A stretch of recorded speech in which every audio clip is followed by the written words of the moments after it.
Ashanti Moore has not yet. Champs winner in the 100, converted from multi-events, high speed. Shericka Wallace represents MVP in lane 2. One of 3 ladies from MVP in this final. She ran in lane 8 in the heats, lane 8 in the semis, and is now in lane 2 in the finals. 11:39 to get here. Elaine Thompson-Herah in 3. Double Olympic champion, double Commonwealth champion, 10.54 in 2001. A fabulous sprinter. Is she in top shape? Warm welcome for her. Fitting. Natasha Morrison in 4. Has a spectacular personal best of 10.87 set in 2021. Ran 11 seconds flat in her heats. Ran 11.14 to win her semis over Elaine Thompson-Herah, Natasha Morrison. The second MVP athlete. Here's the third one in lane 5, Shericka Jackson. World champion at 200 meters. Bronze in the 100 in 2021. Silver last year in Eugene. Shericka Jackson at 10. Shashalee Forbes now has a nice, pretty sub-11 time. She ran 10.98 on the 21st of May this year. She represents Sprint Tech. She's the 3rd fastest Jamaican this year. And representing Nike, Alana Reid in lane 7. New pro, champs record holder, now at 10.92.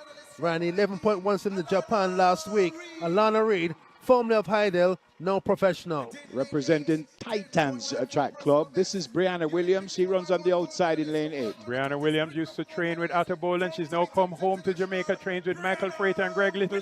10.94 her PB. She has run 11.04 twice this year, close to her best again. Viewers, you need to know this time. 10.71 is the fastest time run in the world so far this year. Ashanti Moore, Adidas lane 1. Shericka Wallace, MVP lane 2. Elaine Thompson-Herah, New Era lane 3. Natasha Morrison, MVP lane 4. Shericka Jackson, MVP lane 5.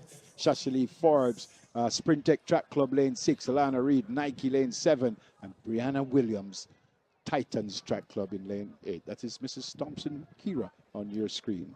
The entire National Stadium is standing. Tension has gripped the National Stadium. Women's 100-meter final. What are we about to see? We'll know in a matter of just over 10 seconds after the race gets underway.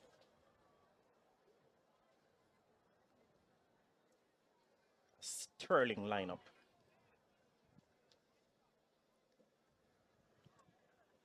And the slide push in the set position. Off they go. Very, very good start by Shericka Jackson. Natasha Morrison is on the premises. Thompson-Herah is knocking on the door as well. Step forward, Shericka Jackson imperiously. And she steps away in great national champion. Big performance on the big occasion. We wait for the official time. 10.65! 10.65! Wow, what a performance!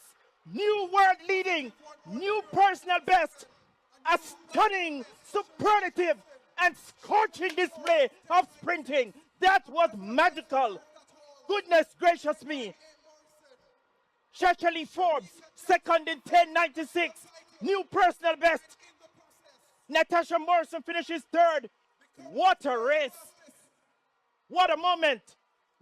It's wind legal, viewers. You want to know. Positive 1.0 seconds. Shericka Jackson skyrockets up in the world all-time list. Has now gone into the 10.6 region. Amazing as she hugs her mother there after the race. Shericka Jackson. Plenty drama behind that, Hubert Lawrence. Shashalee Forbes says, I'm going to run the 100 meters at the World Championships.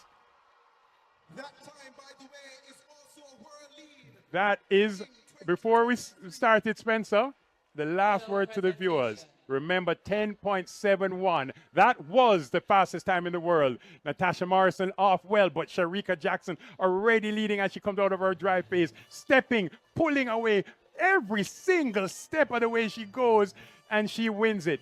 We see Natasha Morrison in the pink shoes. She also gets up there to get on the team. At this stage, we're now watching the clock. Shericka Jackson, she knew she was going to deliver something special, running through the line, trying to lean. I think a few years later, but that game's record, I suspect, is about to be smashed by the woman in your screen.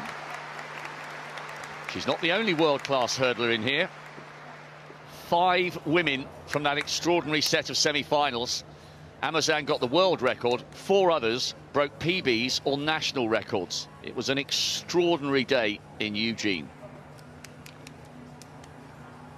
What an opportunity for Amusan. They're all prowling around, getting themselves ready. Now it looks like it's almost full here. This is the official lineup then for the final of the women's 100-meter hurdles. What a showdown. All eyes on Tobi Amusan in 5. But Tapper on her inside in 4. Charlton in 7. And Williams of Jamaica on the outside in 8, the former world champion, could also feature. And as we know, in the sprint hurdles, anything can happen. Being the favourite doesn't necessarily mean you're going to make it to the finish line.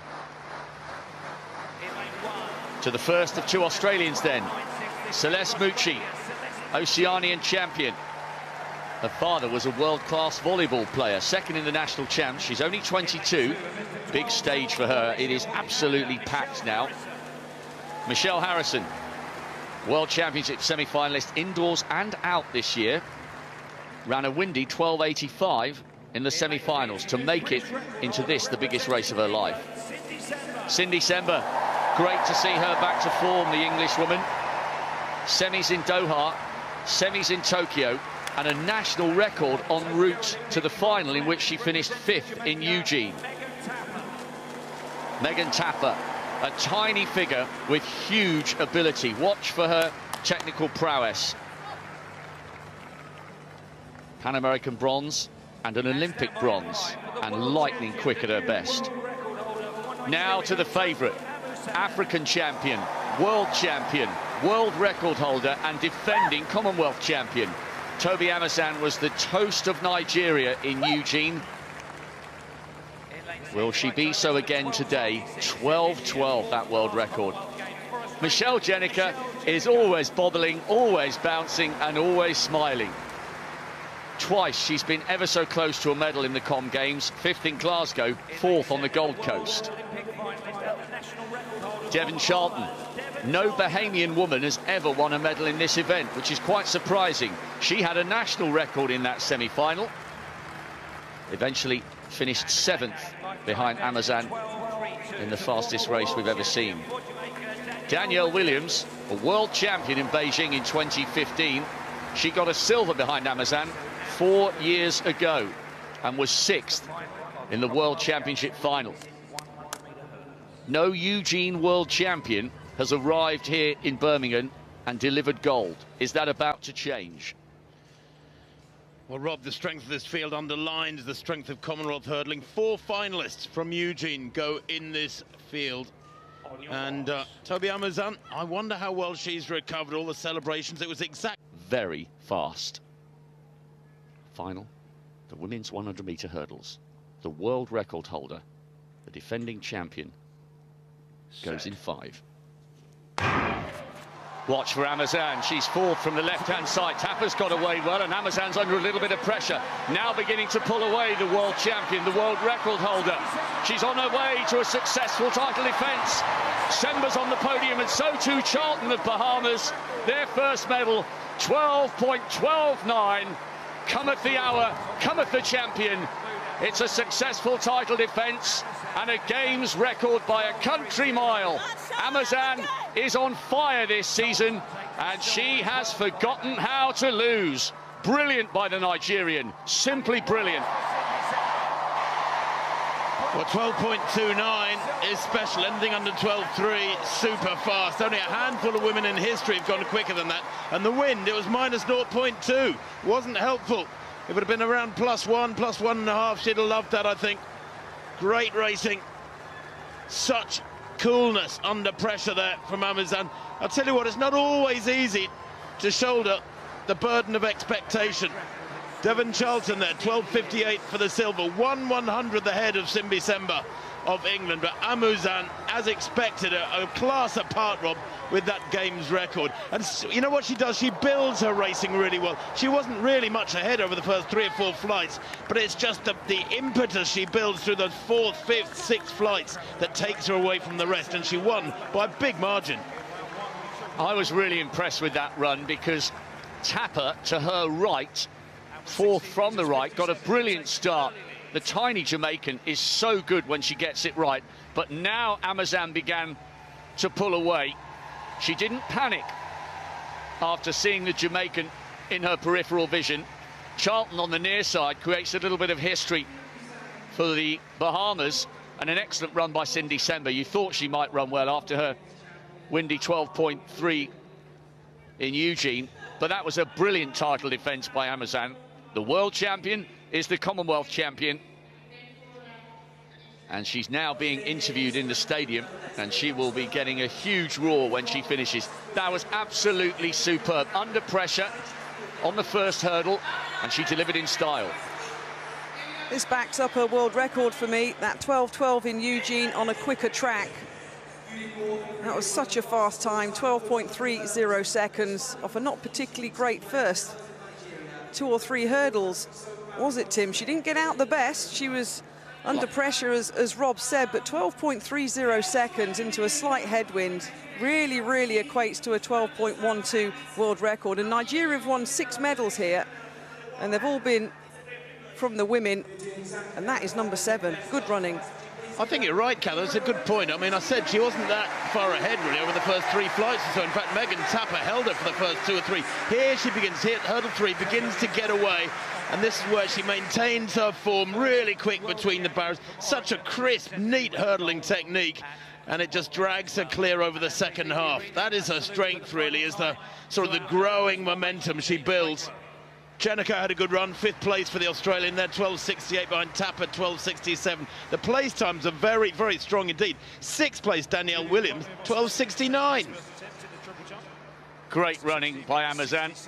I fully expect her to be drafted into the Nigerian 4x1 squad. Really good stuff. The world record holder, the world champion, and a successful title defence here in Birmingham. What a season. Tobi Amusan delivers one of the most impressive performances of the whole week here at the Alexander Stadium. Devon Charlton takes silver, the first Bahamian woman on the podium in this event, and Cindy Sember, a fabulous... The women's sprint events have always been the ultimate test of composure under pressure, and few performances illustrate this better than Shericka Jackson in the 100 meters and Tobi Amusan in the 100 meters hurdles. Though separated by discipline and setting, both races delivered the same message. True greatness is defined not just by speed, but by control when expectations are at their highest. In the flat 100 meters, Shericka Jackson faced a field loaded with Jamaican depth and international pedigree. Names like Elaine Thompson-Herah, Natasha Morrison, and Briana Williams ensured that this was no routine final. With emerging talents such as Shashalee, Forbes, and Alana Reid adding intensity, the race demanded absolute precision. Jackson entered as the season's fastest Jamaican, armed with a 10.78 personal best, but credentials alone mean nothing once the gun fires. What followed was a performance rooted in authority rather than chaos. Jackson's start was clean, her drive phase controlled, and by the midpoint of the race, her superiority became evident. While Thompson-Herah and others attempted to respond, Jackson's top-end speed and relaxed mechanics separated her from the field. This was not a desperate lean at the line. It was a decisive victory that reaffirmed her evolution from a 200-meter specialist into a complete sprint force. A similar story unfolded in the hurdles at the Commonwealth Games, where Tobi Amusan entered the final carrying enormous weight. Fresh off a world record-breaking run just weeks earlier, she lined up knowing that a single mistake could undo everything. The field was stacked. Megan Tapper's explosive start, Danielle Williams' championship experience, and Devon Charlton's rising momentum ensured relentless pressure. Tapper struck first, attacking the opening hurdles and briefly threatening the balance of the race. But Amusan's response defined the difference between contenders and champions. From the third hurdle onward, her rhythm locked in, each clearance efficient, each stride exact. There was no visible panic, only acceleration through precision. By the closing barriers, the race was already decided. Her 12.30 finish was not merely fast, it was a technical masterclass delivered on a global stage. Together, these performances reveal a shared truth. Whether sprinting on the flat or navigating barriers at full speed, Dominance comes from clarity under stress. Jackson and Amusan did not just defeat elite fields, they imposed order on chaos, proving that at the highest level, control is the fastest weapon of all.